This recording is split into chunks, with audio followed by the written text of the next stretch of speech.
Hello student, YouTube में आसान answer में स्वागत है। मैं आज लेके आया हूँ बहुत इंपॉर्टेंट वीवीआई क्वेश्चन लेके आया हूँ जो आने वाला परीक्षा में जो है आने का चांस ज़्यादा है। तो देखते हैं कौन कौन परीक्षा में जो क्वेश्चन आएगा। और ये मैं 1 से क्वेश्चन नंबर 1 में क्या है, करा क्या 2 अंकों की सबसे बड़ी संख्या है। यानी बताना है कि 2 अंकों की सबसे बड़ी संख्या इसमें क्या हो सकती है। तो इसका आंसर क्या आएगा, क में 99 है, ख में 90, ग में 10 और घ में 11 है। तो जल्दी बताएं इसका आंसर क्या होगा। हमसे पहले आपको क्वेश्चन का जवाब देना होगा, इसका है ना, आंसर का जवाब देना होगा आपको हमसे पहले। तो जल्दी बताएं इसका आंसर क्या होगा।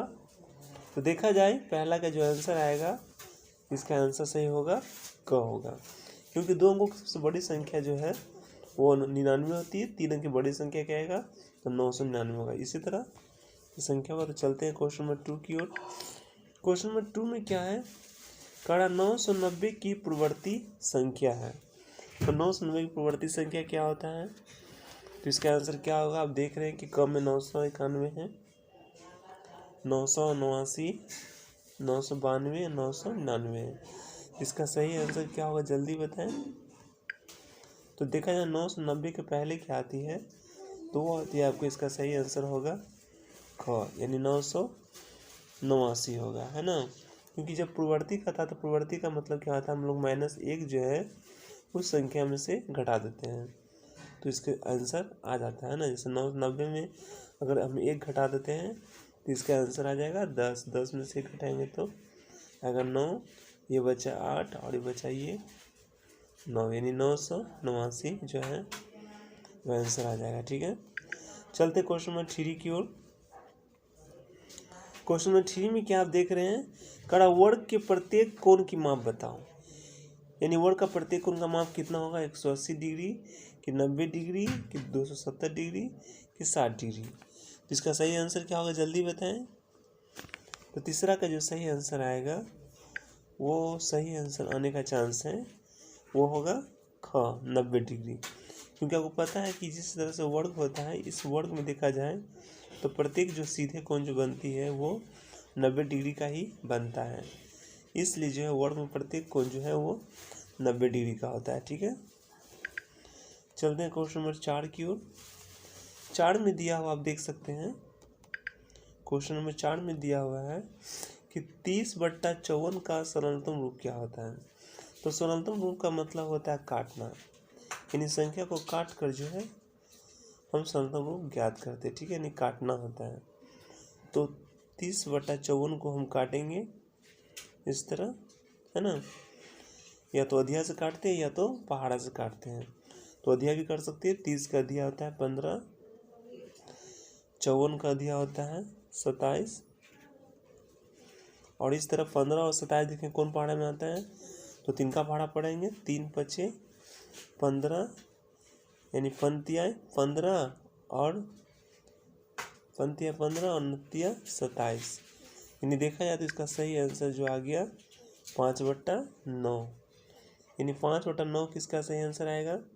तो चौथा का देखा जाए तो इसका सही आंसर है क, यानी 5/9 आएगा। ठीक है, तो चलते हैं क्वेश्चन नंबर 5 की ओर। तो हेलो दोस्तों, चलते हैं क्वेश्चन नंबर 5 की ओर। 5 में क्या कर आप देख रहे हैं, क्वेश्चन नंबर 5 में है कि 2 अंकों की सबसे छोटी संख्या क्या होती है। तो जल्दी बताइए इसका आंसर क्या होगा। हमसे पहले आपको आंसर जवाब देना होगा। क में है 10, ख में 90, ग में 99 और घ में 11। तो इसका सही आंसर क्या होगा, जल्दी बताएं। तो देखा जाए 2 अंकों की सबसे छोटी संख्या जो होती है वो होती है आपको 5वां का आंसर क होगा, यानी 10 होती है। क्योंकि 1 अंक की छोटी संख्या होती है 1, 2 अंक की छोटी संख्या 0, 3 अंक की छोटी संख्या 100। इस तरह हम 0 लगा लगा कर छोटी संख्या आगे बढ़ाते जाएंगे। ठीक है, चलते हैं क्वेश्चन नंबर 6 की ओर। तो क्वेश्चन नंबर 6 में देखा जाए कि 990 की प्रवर्ती संख्या बताओ। प्रवर्ती का मतलब होता है बाद की संख्या, यानी बाद। तो आपको बताना है कि 990 के बाद कौन सी संख्या आती है। तो देखा जाए इसका सही आंसर क्या होगा। तो 990 के बाद कौन सी संख्या आएगा, इसका आंसर होगा क, यानी 991 होगा। क्योंकि जब बाद की संख्या कहती है तो बाद की संख्या में हम लोग क्या करते हैं, उसमें एक संख्या जो है वो जोड़ देते हैं। जोड़ने के बाद हमें जो है वो बाद की संख्या प्राप्त हो जाती है। ठीक है, चलते हैं क्वेश्चन नंबर 7 में। क्वेश्चन नंबर 7 में क्या कर रहा है कि आयत के प्रत्येक कोण की माप कितनी होती है। तो आप देख सकते हैं क में 180 डिग्री, ख में 90 डिग्री, ग में 270 डिग्री और घ में 60 डिग्री। तो इसका सही आंसर क्या होगा। तो आप देख सकते हैं कि सतमा का जो सही आंसर है वो आपको हो जाएगा ख, यानी 90 डिग्री। क्योंकि आपको पता है कि आयत जैसे चित्र में इस तरह आयत बनती है और आयत में प्रत्येक कोण जो है वो सीधे होती है, यानी सीधे लकीर जो बना, जो सीधे कोण बना वो बना आपको 90 डिग्री का। इसलिए आयत का प्रत्येक कोण जो है वो 90 डिग्री का ही होगा, है ना। चलते हैं क्वेश्चन नंबर 8 की ओर। 8 में आपको बताना है कि 5/7 का सरलतम रूप जो है वो क्या होता है। जल्दी बताएं 5/7 का सरलतम रूप क्या होगा। तो सबसे पहले हम देखते हैं 5/7 इस तरह लिख देते हैं। और 5 का पहाड़ा कितना मल्टीपल है कि जो संख्या जो दिया हुआ सेम सेम आना चाहिए, यानी 5/7 और लिखेंगे और इस संख्या का पहाड़ा पड़ेगा, यानी 5 का पहाड़ा पड़ेंगे कि कौन संख्या सेम आना चाहिए, नीचे भी वही अंक से ऊपर भी वही अंक से, यानी ऊपर भी 5 से पहाड़ा और ऊपर भी 5 से, यानी 5 का पहाड़ा 5 मरते, 7 का पहाड़ा 5 मरते पड़ेंगे। तो 5 का पहाड़ा 5 मरते पड़ेंगे तो 50 25 और 7 का पहाड़ा 5 मरते 7 5 35। इस तरह देखा जाए 25/35 जो है इसका आंसर आ रहा है, यानी 8वां का जो सही आंसर आएगा वो आपको हो जाएगा ख, यानी 535 जो है, यानी 25/35 जो संख्या आंसर आता है। ठीक है, चलते हैं क्वेश्चन में। तो देखा जाए क्वेश्चन नंबर 9 क्या कह रहा है। 9 क्या कह रहा है कि एक रेखाखंड में कितने बिंदु होते हैं।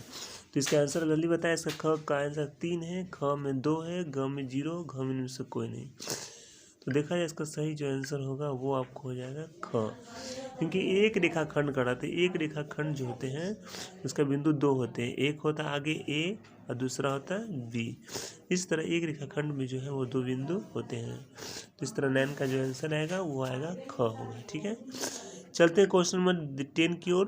क्वेश्चन नंबर 10 में क्या कर रहा है कि 2 क्रमागत सम संख्याओं का मसा बताना है। तो 2 क्रमागत सम संख्या, यानी क्रमागत का मतलब जो होता है लगातार, तो इसका मसा है। इसका आंसर क्या होगा। क में 3, ख में 2, ग में 4, घ में 1 है। तो देखा इसका सही आंसर क्या होगा। तो आप भी बनाए, हम भी बनाते हैं, देखते हैं पहले इसका आंसर कौन बताता है। तो जब 2 क्रमागत सम संख्या कर रहा है तो आपको पता है कि 2 क्रमागत सम संख्या नहीं लगातार, तो 2 सम संख्या ले लेंगे, जैसे 2 2 का 2 दूनी 4, ये दोनों सम संख्या है। अभी दोनों को क्या करेंगे, म से निकालेंगे, यानी इसको तोड़ेंगे। तो इसको इस तरह तोड़ते हैं। तो अब देखा जाए कि 2 का पहाड़ा पड़ेंगे, 2 का पहाड़ा 2 का है 2 और 2 दूनी 4। अब इस तरह मौसम में देखते हैं कि कौन संख्या जो है वो एक दूसरे से मिलती है। तो देखा जाए दोनों में जो संख्या जो मिल रही है वो मिल रही है 2, यानी जो मिल गया दोनों में वो हो गया आपका मौसम, यानी 2 है इसका आंसर। ठीक है, तो देखा जाए कि क्वेश्चन नंबर 10 का जो आंसर है वो आपको हो जाएगा 2, यानी इसका सही आंसर क्या हो जाएगा। तो सही इसका आंसर आ जाएगा ख। ठीक है, उसी तरह देखा जाए आगे चलते हैं। क्वेश्चन नंबर 11 में भी देखा जाए कि वही संख्या सेम दे दिया है, जिसका भी आंसर आपको 2 ही आएगा। ठीक है, चलते क्वेश्चन नंबर 12 की ओर। क्वेश्चन नंबर 12 में क्या कर रहा है आप देख सकते हैं। क्वेश्चन नंबर 12 में क्या कर रहा है कि त्रिभुज के तीनों कोणों का योगफल क्या होता है। तो बताएं इसका आंसर, सही आंसर क्या आएगा। ऑप्शन क में जो है, ऑप्शन क में है 90 डिग्री, ख में 180 डिग्री, ग में 360 डिग्री और घ में 270 डिग्री। इसका सही आंसर क्या होगा। तो देखा जाए कि 12 का जो सही आंसर आएगा वो आपको हो जाएगा ख 180 डिग्री, क्योंकि त्रिभुज, तो त्रिभुज में इस तरह जो तीनों कोण बनते हैं वो तीनों कोण 60 डिग्री का होता है। तीनों कोणों को अगर हम जोड़ दिया जाए, है ना, तो तीनों कोण का योगफल जो है वो 180 डिग्री होता है। ठीक है, इसलिए इसका आंसर जो हो जाएगा वो 12 का ख होगा। ठीक है, चलते क्वेश्चन नंबर 13 की ओर। क्वेश्चन नंबर 13 में देखा जाए कि एक रेखाखंड में कितने अंत बिंदु होते हैं। तो जल्दी इसका बताएं, इसका आंसर क्या होगा। हमसे पहले आपको आंसर जवाब देना होगा। क में आप देख रहे हैं 3 है, ख में 2 है, ऑप्शन ग में 0 और ख में इनमें से कोई नहीं। तो इसका सही आंसर क्या होगा? तो देखा जाए कि 13 का जो सही आंसर होगा वो आपको होगा ख, क्योंकि एक रेखाखंड में अंत में जो बिंदु होते हैं वो ए और बी 2 होते हैं, इसलिए इसका जो आंसर आएगा वो 2 ही होगा। ठीक है, चलते हैं क्वेश्चन नंबर 13 के बाद 14 में, यानी 14 क्वेश्चन नंबर। तो 14 नंबर क्वेश्चन में दिया हुआ क्या आप देख सकते हैं।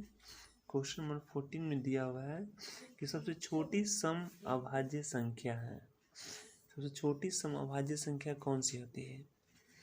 तो आप ऑप्शन दे रहे हैं, क में 2, ख में 3, ग में 4, घ में 0 है। इसका सही आंसर क्या होगा? आप देख रहे हैं कि 2, 3, 4, 0 है। तो इसका सही आंसर जो होगा वो आपको हो जाएगा 2, क्योंकि सम संख्या 2 से ही शुरू होती है। 2 दूनी 4, 2 तिया 6, 2 चौकी 8, इस तरह जो है 2 से ही सम संख्या शुरू होती है और 2 जो है वो सबसे छोटी सम संख्या है। ठीक है, चलते हैं क्वेश्चन नंबर आगे 15 की ओर, है ना, यानी क्वेश्चन नंबर 15। क्वेश्चन नंबर 15 में क्या है कि 2 क्रमागत सम संख्या का महत्व बताना है। तो जैसे बताया था कि 2 क्रमागत सम संख्या लेते हैं, 2 दूनी 4, अगर इसको हम तोड़ते हैं तो इस तरह जो संख्या प्राप्त होती है हमको, दोनों में जो बराबर संख्या प्राप्त होती है ये बताए थे, है ना, तो वो हो जाती है 2, यानी 2 ही इसका जो है वो महत्व आएगा। ठीक है, अब चलते हैं क्वेश्चन नंबर जो है वो 16 की ओर, यानी 16 नंबर क्वेश्चन। क्वेश्चन नंबर 16 में आप देख सकते हैं कि 1 बिलियन कितने मिलियन के बराबर होते हैं। तो जल्दी बताइए इसका आंसर क्या होगा। हमसे पहले आपको आंसर का जवाब देना होगा। क में है 900, ख में 1800, घ में 3600, घ में 2700। तो बताएं कि चारों में से इसका जो है सही जवाब क्या होगा। तो देखा जाए इसका सही जवाब इनमें से कोई नहीं होगा, क्योंकि, है ना, क्योंकि देखा जाए इसमें से कोई आंसर नहीं होगा, क्योंकि 1 बिलियन जो होते हैं वो 1000, यानी 1000 जो है मिलियन के बराबर होते हैं, इसलिए इसका आंसर इसमें से कोई नहीं होगा। यानी इसका आंसर सही आंसर जो है वो 1000 ही होगा। ठीक है, चुप। 17 का क्वेश्चन देखा जाए, 17 में क्या दिया हुआ है कि एक किरण में कितने अंत बिंदु होते हैं। इसका ऑप्शन क में दिया हुआ 1, ख में 2, ग में 0, घ में इनमें से कोई नहीं। तो देखा जाए कि एक किरण में जो अंत बिंदु होते हैं तो इसका सही आंसर आपको हो जाएगा, है ना, इसका सही आंसर क्या हो जाएगा? क, यानी 1 हो जाएगा। ठीक है, चलते क्वेश्चन नंबर 18 में। क्वेश्चन नंबर 18 में देखा जाए क्या दिया हुआ है ना। क्वेश्चन नंबर 18 में कह रहा है कि चतुर्भुज के चारों कोनों का योगफल कितना होता है।